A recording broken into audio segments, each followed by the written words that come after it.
You have to find a solution for rumination. That's the goal of overthinking something. But today, psychosocial stress, there's not an obvious way out. There's not an obvious solution. Hi, I'm Jeremiah.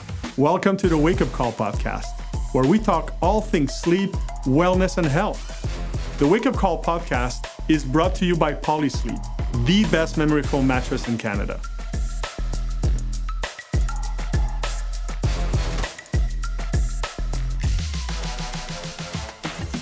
And going back full circle, the less you sleep, the worse your eating habits are.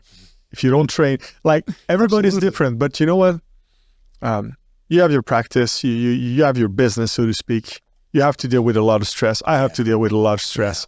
I could not go through a week without doing some sort of exercise. Yeah. It can be a walk. Yeah. Right?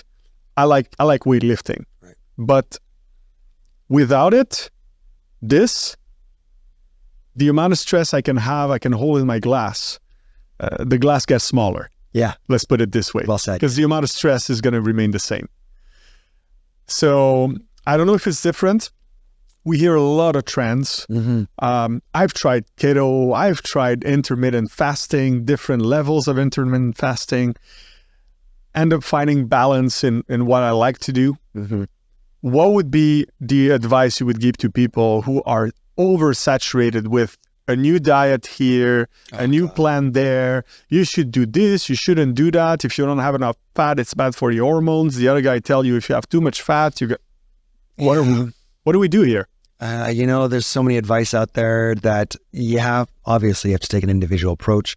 What I like to do is as soon as I see a client, I can type them out, right? So, this whole somatotype, you got your ectomorph, mesomorph, and endomorphs, right? And there's a lot of controversy in the nutrition field because the middle part is a mess. You can't make any, there's so much variability that you can't come to a concrete. So we use the extreme, and knowing that we're somewhere on the spectrum, and knowing that when you're on that spectrum, that there's so many things that seem to hold true, especially at the extremes. So that's how I work. So the advice, and let's go through this, because as the listeners see this, they be like, you know what, that's not me, that's me. So let's go with the ectomorph, the hard gainer, the forever skinny no matter what they do. They tend to excel at cardio. They run for the fun of it. They're more intuitive eaters. They will eat when they're hungry, and they'll usually eat healthy. They're more in tune with how they feel after they eat. So their dopamine, when they have a cookie, for example, their dopamine, their satisfaction hormone is like, I'm good with one cookie. I'm good with two. I'm good with that. They tend to fidget more, like walk around like this. So their internal stress or their nervous energy from stress is exuded, is manifested as physical activity. That's stress, right? If movement reduces stress, they're moving without even thinking about it, naturally, by fidgeting, by moving around a lot. Ever talk to those really and they have a hard time slowing down. They have a hard time relaxing. That type A personality. They look hyperactive. They really, and they make us feel bad because they're always doing something productive, right? And then when they're dealing with it, they do everything. You're like, wow, how do you do everything? You're this, you're this, you're this. You have time to the gym. You're raising 3 kids. And those personality types excel at it because downtime, they feel guilty when there's nothing to do. Okay. They're more prone to develop stress-related issues as physical manifestations, digestive issues, skin, hair, nail issues, muscular tension, dental issues from grinding. And then they'll go see an osteopath and they'll be like, it's not helping. That's what's going on. So now as you go more towards the endomorphic, the person who puts on weight just by smelling a muffin, these guys are actually survival. Like they would excel, they would thrive in the woods because they're prone to put on fat. So in this case, the fat is survive, right? So they conserve energy because their ancestors, they're the most efficient. They're the most efficient, yeah. And also the majority of them will have like this seasonal aspect to it. Let's just go with the endomorphs with they tend to be emotional eaters. When they're stressed out, it doesn't come out because they have a predisposition to just chill, keep all that stuff in, and then they're going to cope with maladaptive mechanisms like food, alcohol, drugs, gambling, and behavior as well, right? Gambling, video games, social media, pornography, everything that's addictive, they are much more prone to in order to cope with that stress that is not coming out as easily as it would for an ectomorph. So for them, that's a whole other plan concerning diet. So while the ectomorph can eat all the carbs they want, and they'll be like, oh, this whole low carb diet stuff, like they do not do well on a low carb diet. In fact, they do well on a lot of carbs, and the best, most healthiest vegans and vegetarians will tend to be towards that part of the spectrum, whereas the endomorphs excel on a very low carb diet. A lot of protein, probably. A lot of protein and fat and very low carb. Yeah. And so the carnivore diet, the keto diet, the South Beach diet, the paleo diet, this is like the perfect. And the majority of humans are actually more towards that endomorphic because it has a distinct survival advantage. The advantage is that our ancestors probably came from northern climates, a Nordic ancestry, where they had long, harsh, cold winters. If you and I were hunter-gatherers and we said like, let's go outside. You know what? I feel like having a salad. Tough luck.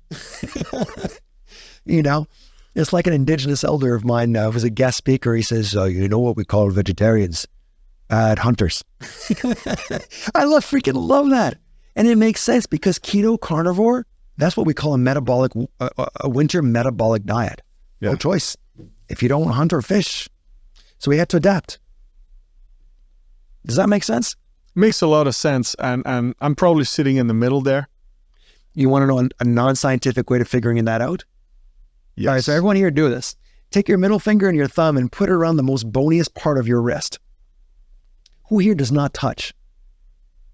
Figured? Okay, good. Who here touches? And who here not only touches, but can actually overlap their fingernails? Do you see a pattern here? Bone density? Well, what Carbon would say, I'm big boned. Yeah. So you, myself, and yourself are very carb sensitive. Very. So for us, the best way to go about it is to reduce our carb consumption. However, because we're not good at manifesting stress, it comes out of maladaptive coping mechanisms, we'll most likely use carbs to cope with our emotions. All emotions, good or bad. It just will, I had a great day. You know what? Let's freaking emphasize it with a cookie or chips. Freaking A, I had a terrible day. You know what I deserve? I deserve something. So low carb diets work for us, but we're miserable on it. Miserable. Yeah. So it's not to go completely low carb, but where that whole thing is, you better earn your carbs. Have them after exercise or before exercise or around your exercise. Have them when you're active. Choose the right, like the starchy, fibrous carbs like sweet potatoes or something, slow digesting. But understand that we're carb sensitive, and those cravings for carbs are irresistible during times of stress and sleep deprivation. As soon as you know that and you start gaining weight, instead of thinking like, oh my God, I need to go on a diet, think, oh my God, I need to focus on my sleep and my stress management. Let's talk about another stress that falls in very particular category that most humans will experience. Okay. Having kids. How does that affect everything? That trifecta out the window, man. You got to survive. Do you have some advice for parents here who do struggle? This is so fascinating because men and women are affected very differently. So as you know, sleep deprivation increases cortisol, the action hormone or stress hormone as well. But prolactin, which increases milk production in women, will kind of like override the stress-induced effects of cortisol. So women could handle their day-to-day activities and not suffer as much from sleep deprivation had they not had the baby. Does that make sense? Okay. So if a woman who's not a mom comes in and the doctor's off, I'm stressed, your cortisol balance is everywhere like this, it's bad news, right? But the prolactin levels, because she's a mom, are also high. It basically kind of buffers the stress effects. So this is why a lot of moms will be like, you know what, I only slept 1 hour last night, but I got through the day somehow. It's not pleasant, but they can do it. And the whole thing is, if you're able to, unfortunately, an ancestral aspect is that we had community. So, you know, the mom, the aunt, the grandma, the friends, the neighbors would look after the baby while you go take a nap. But in today's world, it's very hard. You know, it's probably one of the biggest stress of parents that don't have close family or large families. I think that's the number one. It's how am I going to manage that? Because I got to go to work. Then the kindergarten, it closes at that time, and they're going to charge me more, and this and that. Let's talk about that. Well, first, let me talk about what happens in guys, because here what I was thinking. I was thinking I was freaking dying, right? But I wanted to be there for the mom, for the wife. I wanted to be like this, but I was dying. And that's the thing, is that guys' cortisol is high, and if the man is sleep deprived, they'll feel it worse off than the mom. But we don't admit it. We'll just power through. But here's an interesting fact, is that our testosterone will plummet as well. But that's, again, prolactin, because our prolactin levels will also rise. Now, the research shows that this is what we call involved fathers, which I'm not sure what that means. I think it's variable and everyone's different. But say you and I are involved fathers, we spend a lot of time with their kids, our prolactin will rise, and that's going to decrease testosterone. And from an evolutionary point of view, that's actually good, because that's nature's way of saying, hey, stop playing the field, stay at home, decrease libido, less aggression, more empathy. Yeah, because technically speaking, testosterone is everything about that. Performance, energy level, going out, training, all these that you mentioned. Yeah, so but for the time being, you're going to be focused on the kid. You should be. Okay. And those hormonal levels. And then you have a whole bunch of macho guys that all of a sudden start crying and they go like, what's going on with me? I've never, felt these emotions. Yeah, so they go see a doctor and they say like, yeah, well, your testosterone levels are low. They'll be like, oh my God, but your prolactin levels are high. Are you a dad? Yeah, how'd you know? Well, unfortunately, they would be now, oh, you need TRT. Yes. No. Yeah. Okay, I get it. All right, so let's go with that first stress, because I am of the opinion that that is the number one thing that we're missing in our society is each other. So one of the main things is that our fight or flight aspect, as a social creature, as our sleeping, we were social creatures. We had kinship, we had tribes, we had community, we had each other to help us out through the hardest times. And now we're isolated, now more than ever. Lonely. Absolutely.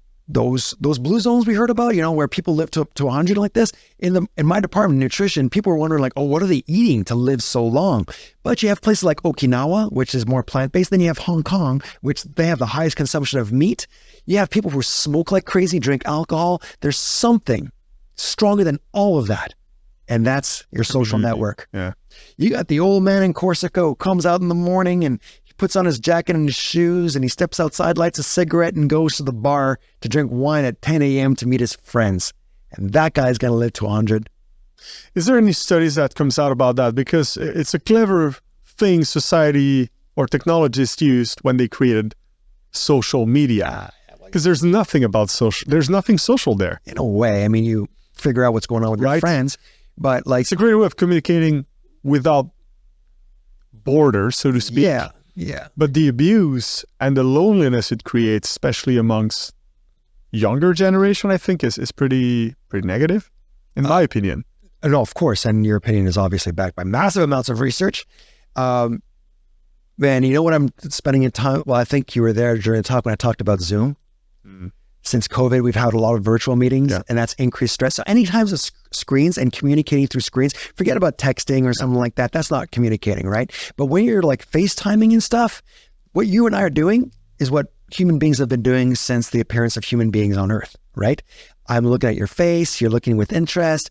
My mouth is moving, and you know, that's a clear indication that I'm talking. Yeah. And once your mouth moves, so the thing is that Homo sapiens have the most musculature in their face. There's more muscles in our face than any other mammals, because nonverbal communication is very, very important.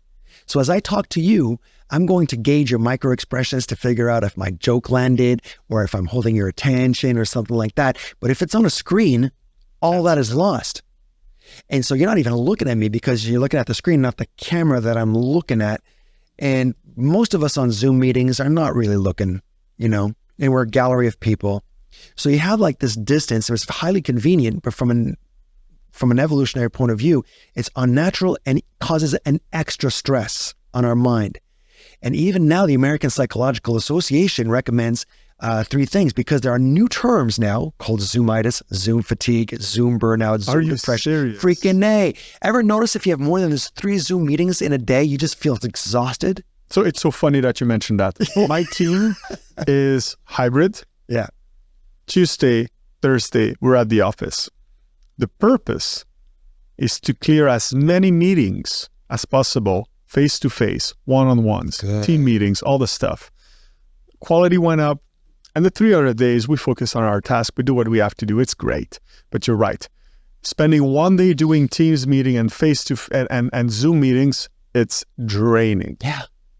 It is draining. And we don't understand why, because it's not as draining when we're watching TV. Heck, a lot of us play video games or watch TV all day. We don't feel as fatigued as Zoom meetings. And that's because there's a huge mismatch. So the American Psychological Association recommends 3 things. 1, close self-view.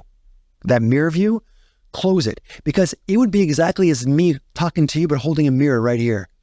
With my mouth moving and stuff like that, my attention's going to be like, who's that guy talking? Oh, it's me. Who's like that? So everyone's thinking like, oh my God, I'm so conceited and vain. No, your brain is wired to look at whoever's mouth is moving. Not yourself. And not yourself. And looking at micro expressions as well. Also, the white of our eyes, we have the most white in any primate, in most animals, simply because we use our eyes as expressive tools. So if you and I are hunting long distance, you can tell me an entire sentence with just using your facial expressions. Women are much better at this than guys, by the way. You do it. Because, well, we're not going to get into that. But so communicating as humans face-to-face is natural. In fact, we're going to walk out of this feeling better than we did before. Yeah. Like, that was a good talk. I feel good. We had that social interaction. But if we were Zoom, you're going to close and be like, oh man, I could go for a cookie. Does that make sense? That's true. So the second recommendation is, if you're able to, without being rude, close your video, close your camera. And third is, get up once in a while and look outside the window at a distance. And that can help mitigate the stress and anxiety associated with virtual meetings. That's crazy. Yeah. The complete opposite of what we were taught about a couple of years ago. Yeah, probably, yeah. The beauty of science, always evolving. Yeah, it's amazing. Yeah. Here's the thing. Yeah. I'm going to go a little bit backwards. Let's go. I went up to close to 225 pounds. Okay. And I would say probably 25 pounds of pure inflammation. Booze, a lot of fat food, a lot of restaurant. And I was like, I'm not happy. I'm not good. To a point, I remember at dinner, fondue, a lot of cheese. Ended up going to the bathroom, puking, because I was just like loaded. I couldn't do it. And recently, my doc told me, well, I think your liver is a tiny bit fat. So if you don't do something about it, you're prone to diabetes. And I'm like, there's no way. Because if you go back when I was younger, I was a 175-pound dude. Very healthy, in shape. I've always trained. But I don't know, being an entrepreneur grinds you down.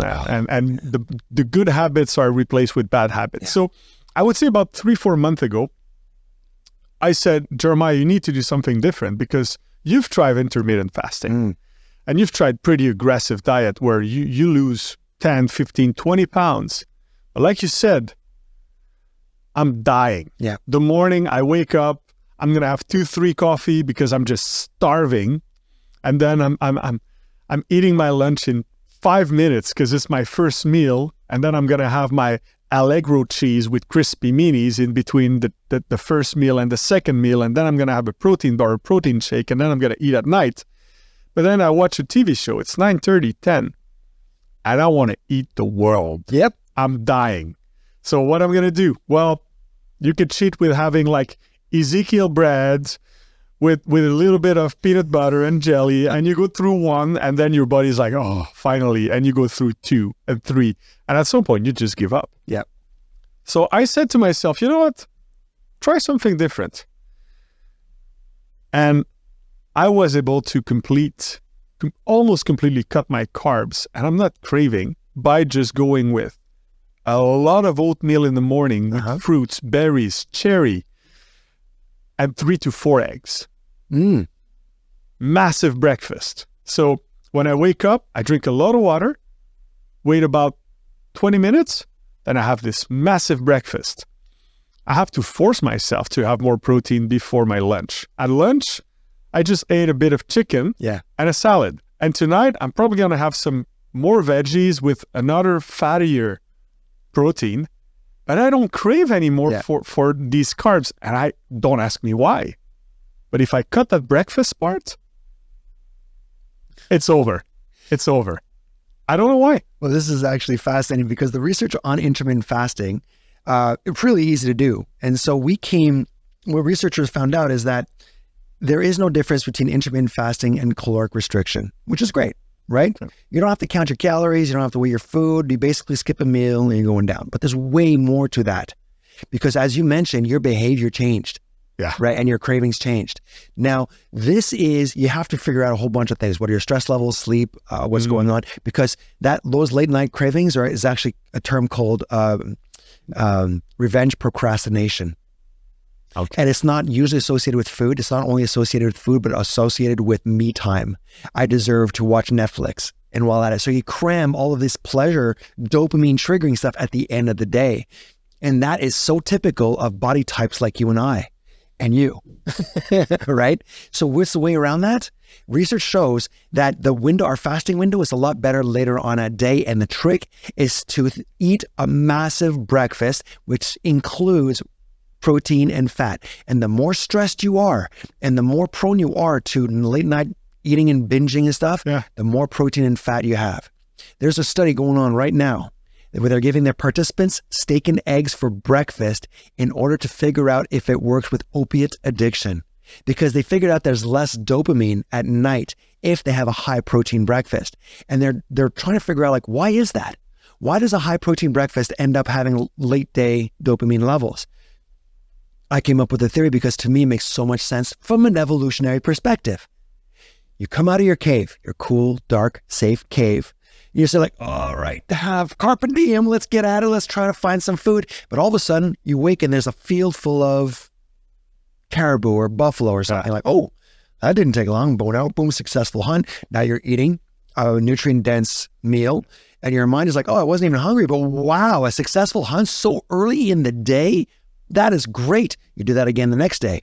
Again, are we living near the happy hunting grounds? You do it again. Wait a second. This is a great environment, right? Again. And now your body's I can predict that tomorrow we're going to have a successful hunt early in the day. I don't have to worry about later on in the day.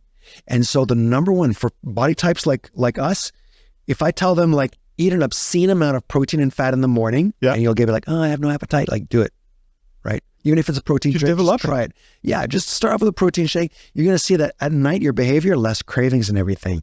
You don't have to count your calories because eventually you just reduced a massive stress from food security. The reason why you're binging at night is because your mind is saying I don't think we ate enough calories today. Consciously, you're thinking well, that's the goal. I want to lose weight. Or your brain is thinking, no, we're on survival mode. We need that thing. We're about to But it's funny because I ate the exact same amount of calories throughout the day. Exact same amount. But it's just hard. You're miserable. Yeah, I was miserable to a point where I was I have to go to bed because I will not be able to go through the craving, but then you don't sleep as well. Yeah. Whereas now, same amount of calorie.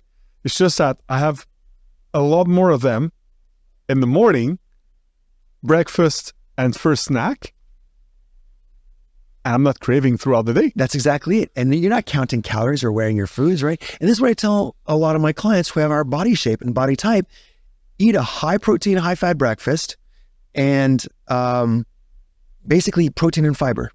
Watch out with the carbohydrates. Eat all the fruits, all the vegetables. If you can tolerate dairy, go for meat, go for eggs. You got to be restrictive though for, sugar and things like that. But eventually they'll naturally start losing weight because you just eliminated a massive stress associated with basic survival, food. You sleep well, you just eliminated another massive stress associated with basic survival. And it's easier to readjust the diet to maintain. Because that's the biggest problem. If you can get sleep, and I got the 3 S's, right? It's basically sleep, sun, steak. There's a couple more. Squats. Yeah, exercise, yeah. Yeah, and we have and social as well. We need each other. And this is another thing that knowing how impactful social connectivity is, I give a prescription for men and women differently, because women, when women talk to other women, the hormone oxytocin rises. Oxytocin is the love hormone, and incredibly works over the phone. Yeah, so I'll tell the girls, like, hey, talk to your girlfriends, real girlfriends, not frenemies, not someone who secretly wishes your demise, but someone who's actually there to support. It's hard to find in today's world, trust me. But if you're like, yo, I know this girl, I can trust her, she's gonna feel good. Someone who makes you feel good at the end of a talk, you need her, talk to her, right? That response does not work when a girl talks to a guy, unfortunately. So yeah, so girls need their girlfriends to talk to. I know what you're thinking, but here's talk about guys. What hormone rises when a guy talks to another guy? Testosterone? Absolutely. It's a mood enhancer. Testosterone rises when guys talk to other guys. Do you think it works over the phone? No, it works over a beer. Absolutely. We suck over the phone. And it goes right back to that cliche that women like to talk and men are more visual. That cliche comes from an evolutionary biological pattern where it's quite gender specific. So for the guys, and let's face it, it's tough for guys to make new friends. We always hang out with the people we went to high school with, right? So whatever the case is that you need to have a boys' night once a while. It feels good. So stick your eggs and go grab a beer with your friends. Done. Call me in the morning. Love that. Thank you so much, Patrick. Thank you so much for listening to The Wake Up Call. If you liked what you heard today, do not forget to rate, follow, subscribe, or perhaps leave a comment below. A new episode of The Wake Up Call drops on the third Wednesday every month. Make sure you're subscribed so you don't miss a single episode. For all of us here at the Polysleep studio, I'm Jeremiah Curvers. Until next time.